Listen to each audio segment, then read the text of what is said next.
Okay.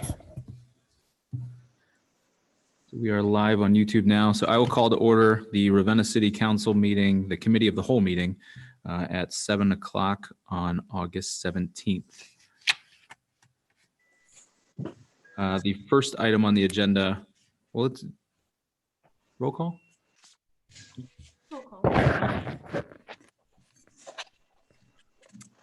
Ms. Michael?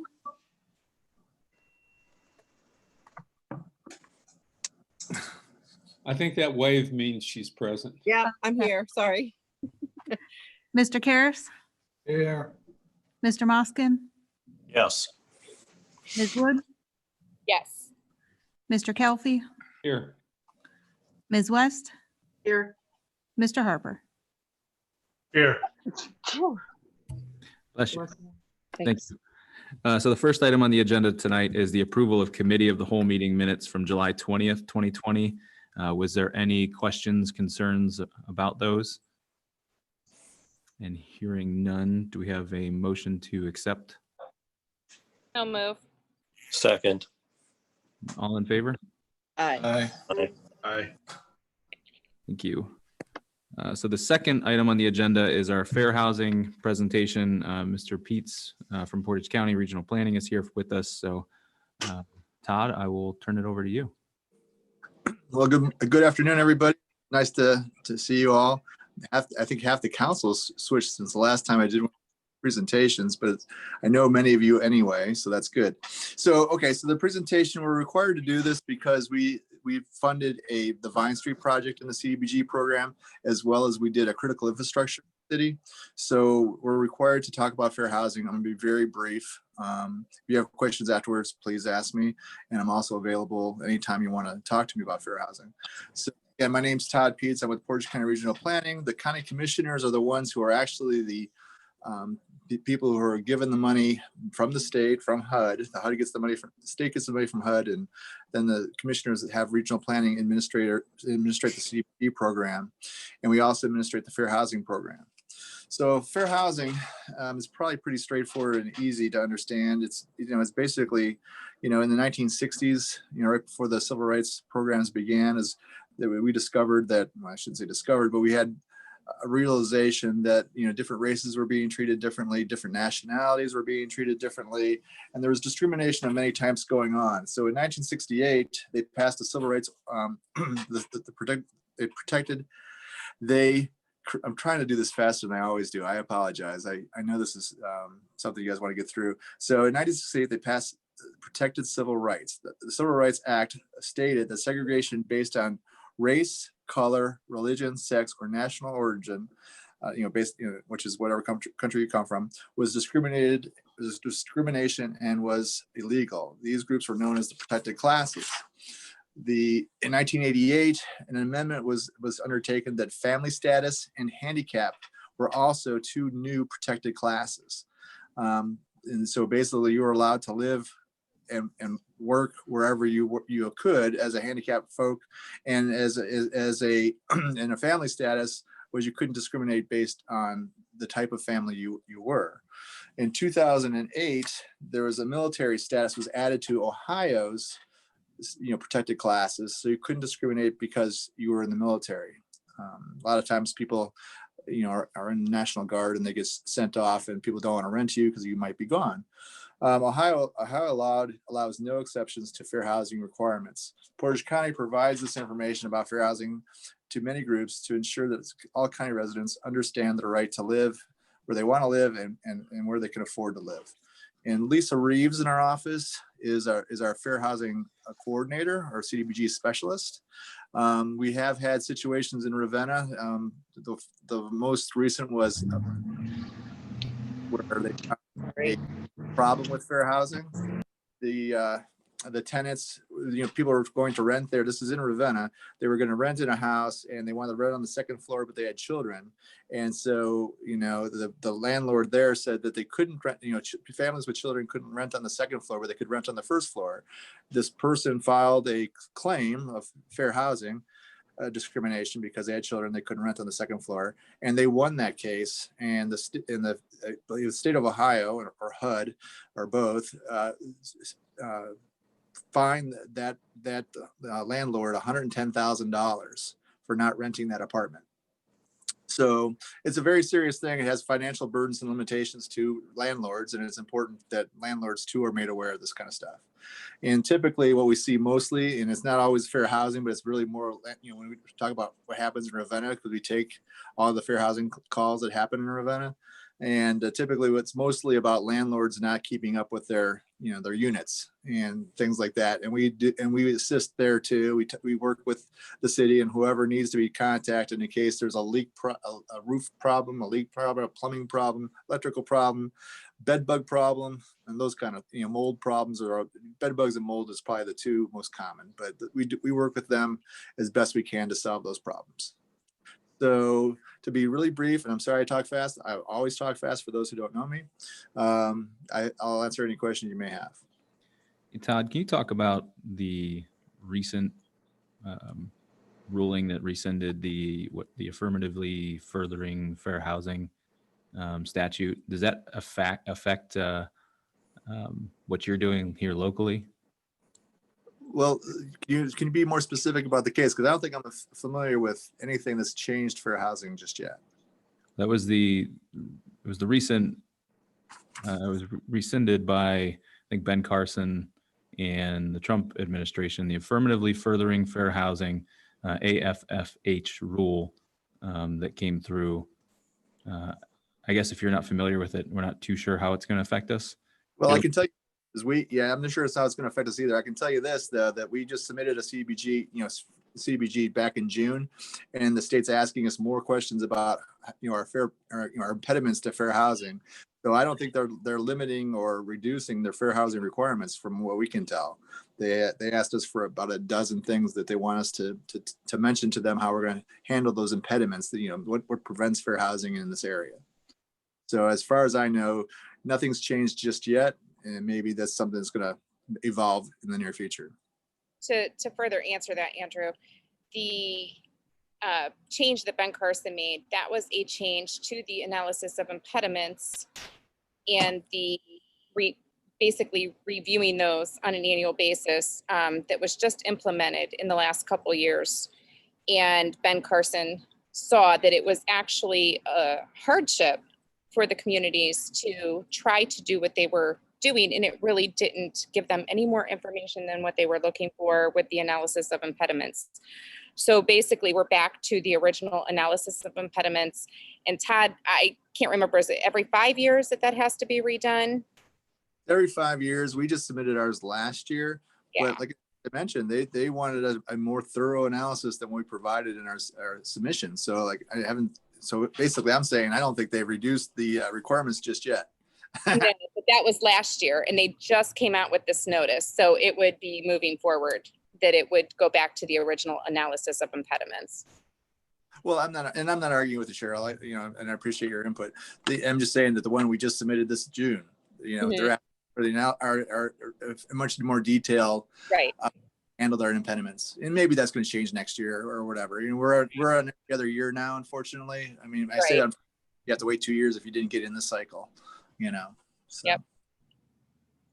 Todd, a couple of times you mentioned CBG representative, and you also said CBG proposal. What's CBG? That just shows you how fast I talk, because it's CDBG, which is Community Development Block Grant. Okay, I know what that is. I just didn't know what it was without the letter in it there. I probably slurred them together, if that's the right word. I merged them together because I talk fast. I apologize. Gotcha. I got you.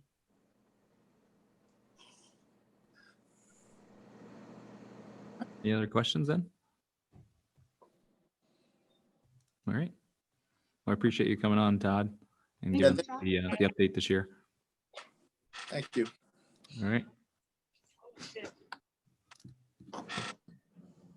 There's no action needed for that. So the third item on the agenda is the Ravenna School District Resource Officer for discussion. This is public health and safety. Amy, I don't know if you want me to turn it over to you or the mayor. If you'd like to speak on this issue or this item. The only thing that I really know is that this is something that we fund. We give money towards the school. We split the cost. We don't fund the whole position. And I don't know if there's changes in that, but we had talked about this at committee. And this is a position that, we always have felt is very important with our children. And we're just renewing a contract with the school. Okay, I don't know, Mayor. Amy, Yes. the reason I put this on tonight was to keep it before the group, because we may actually have to pass this at an emergency meeting, or it may be added in. What we don't have is what the unit cost will be. I've got Okay. to check with Mr. Honkala and see if we couldn't change that to 50% of the salary of the person hired to do the job. It will be somebody different. And that's why we don't have the figures between. The other thing is, if the kids were not coming into school, they would not need them Right.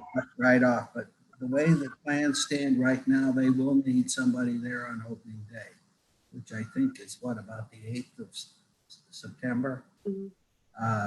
Somewhere. September 8th is when they start back. Yeah. So we may bring this in at the last minute to the regular meeting in September. Mayor Seaman, haven't we always done 50% with the school on this? Well, not always. There was a time they paid for all of it. Okay, and then Not- that was the last couple of years when they switched, I thought. They asked us if we could fund part of it Right, because they needed to hire more counselors and social Right. workers because of all the shootings that were going on. And we felt that was a needed dimension in the school. And so we agreed to pay half. right. Okay, I remember that now.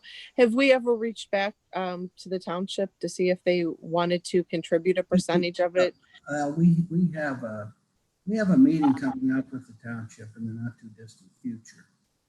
Okay, since, there is a percentage of the school, like we had talked about, I believe it was a year ago or so, that there's a percentage of the kids that, attend the school Yes. that are from the township. So that would help us some too. Okay. Does anybody have any questions about the resource officer?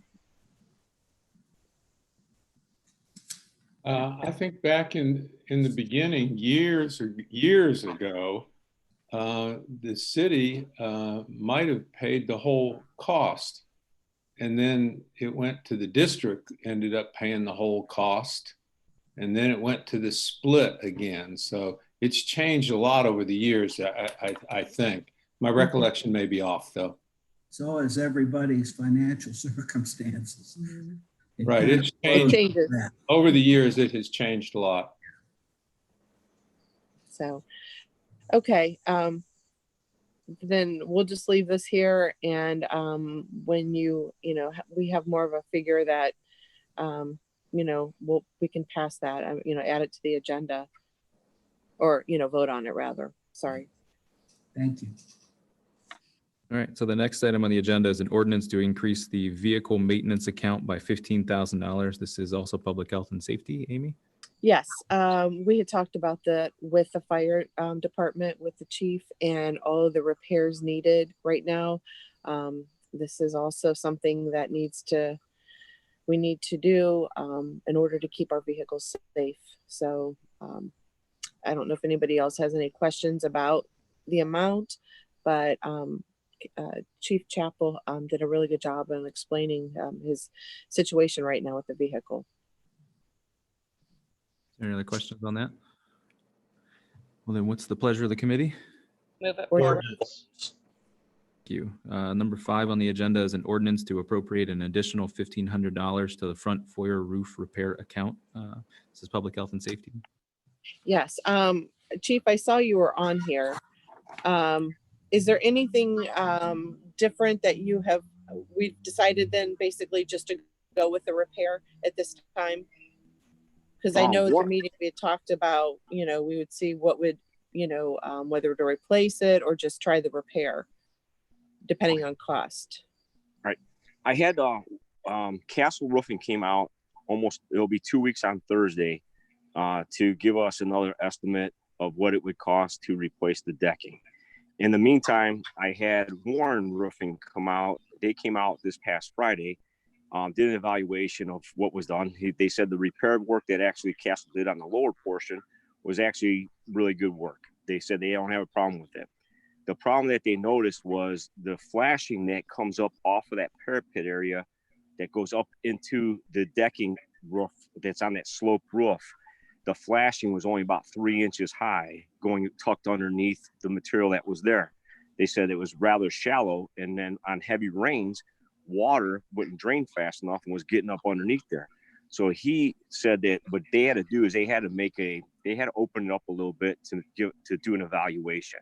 They didn't charge us anything, but since he opened it up and exposed it, he felt obligated to put metals in there to take the flashing up about 8 inches, and said, honestly, that may rectify the majority of the problems that we've been having.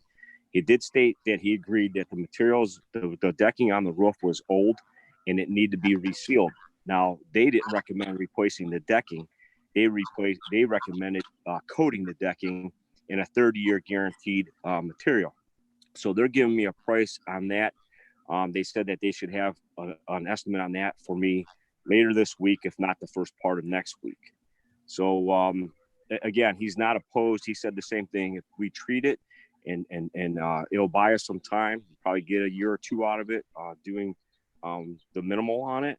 But ultimately that we should he wasn't in a favor of replacing the decking, like I said, but he was in favor of coating it. And he said it's the same thing that they just did at the Quicken Loans Arena. They had the contract for the queue, and they just did the roofing there for them. And it's the same material that they would use for them. Okay. Okay, does anyone have a problem in sending this forward? What's the pleasure of the committee? Ordinance. The next item on the agenda is number 6, an ordinance to appropriate an additional $70,000 for the purchase of 20 new self-contained breathing apparatus. This is also public health and safety. Yes, this what the chief had explained to us rather well, and it's one of those things as well that's needed. Hopefully we're able to offset some cost on some other things down the road with some grant money. But right now we're faced with purchasing this. So I don't believe there's any other choices. Any questions? What's the pleasure of the committee? Ordinance. Okay. Number 7 on the agenda tonight is an ordinance to appropriate $5,000 contribution to the storm water education grant for Ravenna High School. This is utilities. Yes. This is actually part of a EPA requisite. They require a portion of the stormwater fund to go to educational purposes. This was the project that was chosen according into the engineering department, and Patrick does head this up. And the high school will maintain that area when it's finished. So they will be taking care of that. And as a further note, there's a possibility the recreation department could use that down the road for possibly summer camp. Bob, anything to add on that? Or did he cover it? Nope. Paul did a good job. All right. Any questions from council on this project? Hearing none, what's the pleasure of the committee? Ordinance. Thank you. Number 8 is an ordinance to replace shall request with may request in chapter 1070.01, change building official to city engineer throughout and repeal 1070.99 penalty. This is planning. I don't know, Mr. Finney, if you want to take this, or Mr. Karas. Oh, I can. You've read it. You read it verbatim. That's pretty clear. By the way, that chapter has to do with point of sale inspections. Thank you. Yeah. Any questions on this? Cleaning up our ordinance, that's all. Hearing none, what's the pleasure of the committee? Ordinance. Number 9 tonight on the agenda is an ordinance to bring chapter 1448 metal siding into code compliance with the National Electric Code and repeal 1448.99 penalty. This is also planning. This is also Bob's, if you want to explain it, has to do with metal siding and electrical compliance. Yes. When this ordinance was written, the code has changed. I believe it was back in the mid-70s. And the code will continue to change year after year. So I want to simply state that it needs to meet the NEC current code. Any questions? Hearing none, what's the pleasure of the committee? Ordinance. Thank you. Number 10 is an ordinance to appropriate $3,750 to pay Main Street Ravenna for the amount the city of Ravenna agreed to pay for the landscape project. This is community and economic development. Ms. West? Yes, the Main Street Ravenna project, landscape project. If anyone had the opportunity to go down and take a look on Friday, Jason Kettner is working on that. They are working together to see what changes we can make in our city and kind of provide some feedback from the community with this. Mayor, do you have anything to add on this? No, this will be funded with RLF funds that are designed for this type of a project. This does not come out of the general fund. Thank you. Any other questions on this? Hearing none, what's the pleasure of the committee? Ordinance.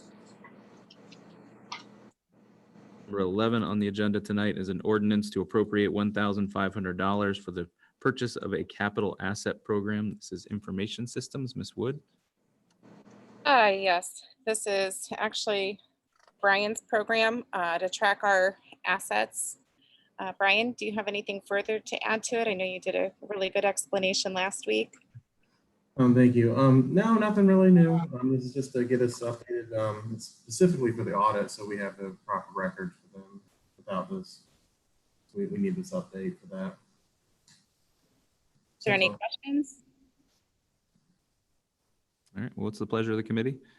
Move it forward. Ordinance. Thank you. The next item on the agenda is an ordinance to refinance the library bonds. This is brought to us by the finance director, Mr. Huff. Yes, so this is the next step in the procedures that the bond council had recommended to us. This particular one really has no effect on the city of Ravenna. It's more of the library, but we act as the agent for them. So we're required to pass this along with the library board, which I believe they're doing tonight. So this is just to save interest rate money for the library. The future, just like we did with our own debt. Any questions on this? What's the pleasure of the committee? Ordinance. The next item on the agenda is to appropriate the sum of $2,585.48 for the city's June 2020 unemployment benefits. This is also the finance director, Mr. Huff. Yeah, nothing too surprising. We're continuing to pay some small amounts of unemployment benefits. This is the month of June. We'll probably have a few more months of these. Mostly for people who are just laid off, part-timers that were laid off and such. That's all. Any questions on this? And what's the pleasure of the committee? Ordinance. Thank you. The next item is to appropriate the sum of $1,132.84 for the city's July 2020 unemployment benefits. Mr. Huff? Again, the same thing with just the July version of this one. Looks like, I'm just kind of looking at the list, a few people are dropping off of it now, so it's getting smaller, so that's a good thing. Yeah. And the goal would be to use some of our CARES funding to pay for some of these as well, once we get that assembled. Okay. Any questions? Hearing none, what's the pleasure of the committee? Ordinance. And there are no accounting transactions this month, Brian? Yeah, that's correct. We just put it in as a placeholder, but there was nothing that was required for approval this month. Okay. Well, we have nothing else on the agenda tonight. Is there anything else to come before council or the finance committee? Well, then I will adjourn the meeting tonight. Right. Quick. Good night. All right. Thanks, Bye. everyone. Good one. Thank Bye. you.